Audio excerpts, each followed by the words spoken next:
แต่ปักน้ำใสเป็นเหือนต้นไม้เห็นไหมเหือนต้นไม้นะเย็นดี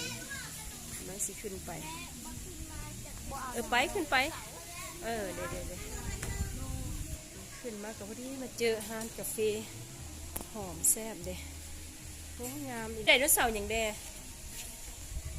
ปากคลองอยู่แม่ว่าเห็นบ่เห็นสีเหลืองบ่ไปรอแม่เย็นดีหอมต้นไม้ไงงาม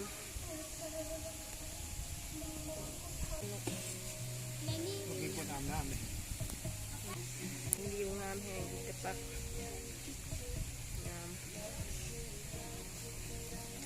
เที่ยวมาบนเฮือนต้นไม้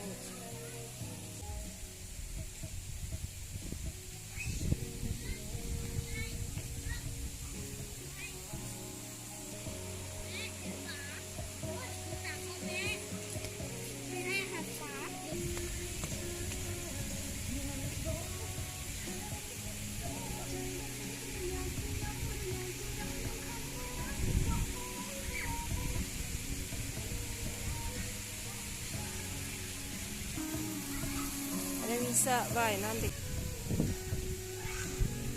มาเที่ยวสวนอินทปักอีกแล้วเด้อเป็นเพื่อนงามแ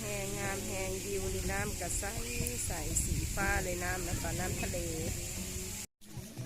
บ้างเดี๋ยว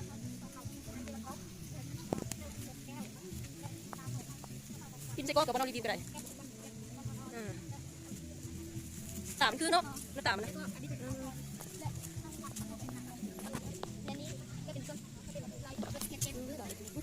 หน้าเดียงเลยมาเลย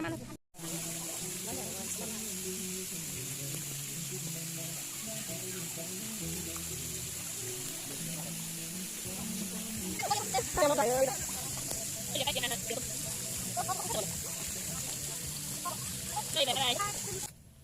สิไปจับวันนี้เขามา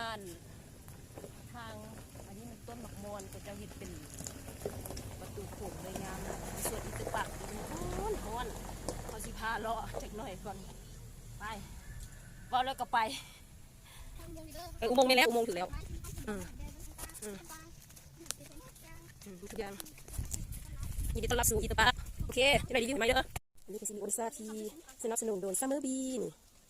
แห้งสบายดีมันดีจุดส่วนอีตาปักเด้อฮ้อนแห้งจะได้ใส่อันเสื้อธรรมดาลั่นขึ้นไปเนาะเสื้อเนาะมันฮ้อนเลยก็เลยว่าเดี๋ยวลั่นลง